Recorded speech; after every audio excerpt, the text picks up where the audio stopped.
Updates at pinakahuling mga usapin sa mundo ng palakasan. Atin ang pakinggan dito sa Ang Pilipinas Ngayon. Sumakay sa magandang laro sa second half ang Gilas Pilipinas Women para kunin ang kanilang unang panalo laban sa Malaysia 74-63 sa 2024 Williams-Jones Cup na kasalukuyang ginaganap sa Taiwan. Pinangunahan ng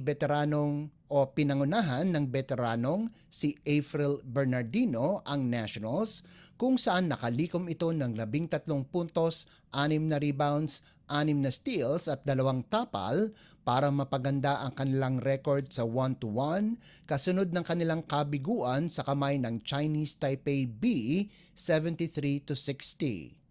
Nakuha ng Gilas ang kalamangan sa first half 34-27 at pinalobo pa nila ang abante sa 50-29 sa second half salamat sa back-to-back triples mula kay Janine Pontejos para buksan ang third period. Nagtapos naman si Jack Animam ng muntikan ng double-double na may 10 puntos at 9 na rebounds habang nagambag si Pontejos ng 8 markers. Susunod na mga kalaban ng Gilas Women ang Japan habang ang Malaysia ay makakatapat ang Chinese Taipei A. Updates at pinakahuling mga usapin sa mundo ng palakasan. Atin ang pakinggan dito sa Ang Pilipinas Ngayon. Kinakailangan na manatili ang mga players ng Alas Pilipinas dahil marami itong lalahokang mga malalaking international tournament. Ito ang naging pahayag ni Alas Team Captain Gia De Guzman matapos silang mapatalsik sa quarterfinals ng FIVB Challenger Cup na ginanap sa Ninoy Aquino Stadium. Natalo ang Alas mula sa Southeast Asian Games silver medalist Vietnam sa score na 14-25, 22-25 at 21-25. Ayon kay De Guzman, magandang simula ito para sa programa ng national team. Sinabi ni De Guzman na makakatapat nila ang mga players na matagal nang nagsama at sabay-sabay silang lumaki kaya nararapat lamang na ganun din ang kanilang gawin para lumakas ang koponan. Dagdag ni De Guzman na hindi magiging hadlang ang kabiguan nila dahil magiging inspirasyon pa ito upang mas lalong lumakas sa mga susunod na events. Binubuo ang Alas ng mga veterano at mga magagaling na players sa kolehiyo. Nangunguna na sa listahan si Cici Rondina kasama sina college stars Angel Canino, Belia Belen at Eliza Solomon. Si Brazilian mentor Jorge Souza de Brito ang nagmamando ng Alas kung saan nakuha nito ang bronze medal sa AVC Challenge Cup noong Mayo.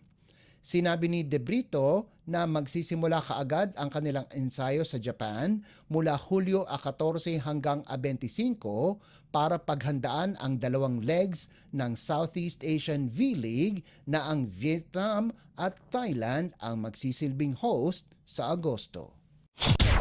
Updates at pinakahuling mga usapin sa mundo ng palakasan. Atin ang pakinggan dito sa Ang Pilipinas Ngayon. Kinuha ng koponan ng Farm Fresh sa Premier Volleyball League o PVL si Shota Sato bilang kanilang bagong head coach simula nitong darating na reinforced conference. Parte si Sato ng coaching staff ng Farm Fresh bilang isa sa mga assistant ni dating head coach Jerry Yee na ngayon ay magmamando na ng koponan ng Zeus Coffee. Isa rin sa mga deputies ng Kurashiki Ablaze si Sato na nanalo noong 2023 Invitational Conference title. Samantala, inanunsyo naman ng Foxies na kinuha nila ang serbisyo ni Yenny Morillo bilang kanilang reinforcement. Ang 6'1" outside hitter na si Morillo na nagmumula ng Andalusia, Colombia ay nagkaroon ng pagkakataon na maglaro sa mga koponan sa Czechia, Cyprus, France at Greece. Inaasahan ng Farm Fresh na mapapaganda nila ang kanilang pagtatapos sa team standings pagkatapos ang malamyang pagtatapos nitong nakaraang season kung saan nasa ika-9 na pwesto sila, tangan ang 3 panalo at 8 talo sa All Filipino Conference. Updates at pinakahuling mga usapin sa mundo ng palakasan.